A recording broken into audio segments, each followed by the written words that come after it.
Dans la jungle des podcasts consacrés à l'histoire, disons plutôt qu'il s'agit d'une forêt, voire un bois, et non une jungle, ceux de Fanny Cohen-Monroe sont issus des plus belles futaies. Dans Passion médiéviste, Passion moderniste ou encore Passion antiquite, elle reçoit des chercheuses et chercheurs pour aborder leur sujet d'étude avec passion, ou le titre, et pédagogie.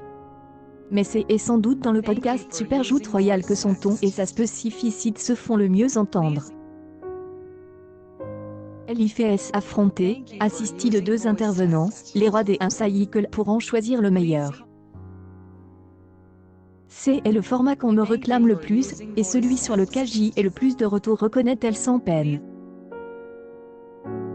Alors qu'elle anime le samedi 9 octobre la table ronde Le médiéviste au travail, faire une thèse d'histoire médiévale au XXIe siècle au rendez-vous de l'histoire de Blois, la journaliste et productrice de podcast a répondu à nos questions. Ah, je ne sais pas. Nous, en tout cas, on s'amuse beaucoup à le faire. Alors là, la réponse n'est pas évidente parce que les participants aussi apprennent vraiment des choses. Chacun prépare son argumentaire dans son coin, donc on a la surprise au moment de la joute. Mais bien sûr, j'espère sincèrement que les auditeurs apprennent des choses. Parce que, oui, le ton est léger et humoristique, mais on fait quand même passer pas mal d'infos. C'est une forme de vulgarisation différente de celle de mes autres podcasts, mais on essaye quand même de construire quelques clichés historiographiques. Parler des rois, c'est un prétexte pour parler des histoires en général.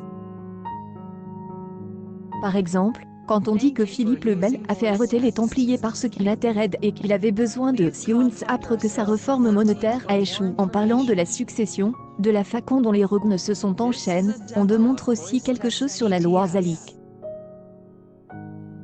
C'est beaucoup moins évident que ce que beaucoup de gens pensent.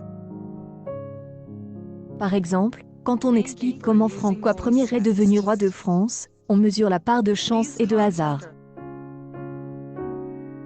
La succession, ce n'est pas quelque chose de naturel.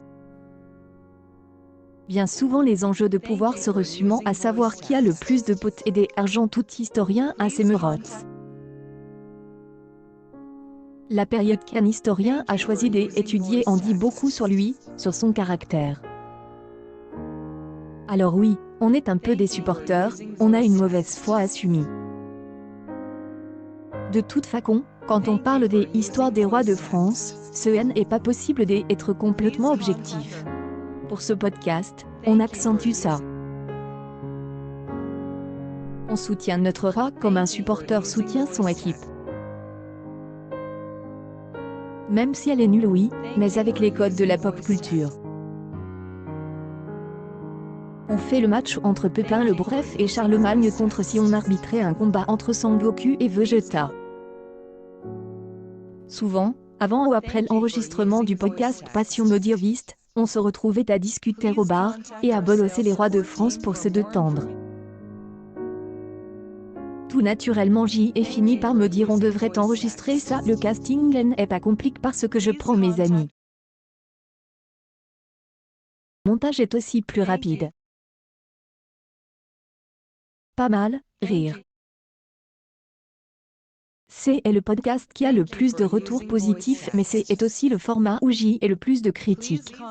Certains me reprochent de parler comme Cyril Hanouna, mais je pense que c'est intéressant aussi de ne pas s'excuser de se moquer des rois de France qui sont morts en se mangeant un linteau de porte. On ne peut pas tous parler comme Stéphane Bern. Même si je n'ai rien contre Stéphane Bern que je rêve d'interviewer. Et de provoquer des réactions. La plupart des gens apprécient de ne pas être d'accord avec nos arguments, tant que c'est fait dans la bonne humeur et qu'ils apprennent des choses. Fans du Real Madrid et du Barça peuvent passer une très bonne soirée à s'engueuler. Les gens qui aiment le format J et aussi quelques jeunes profs des histoires qui ne sont pas forcément médiévistes, et qui sont bien contents d'avoir un podcast qui leur permette de saisir le contexte.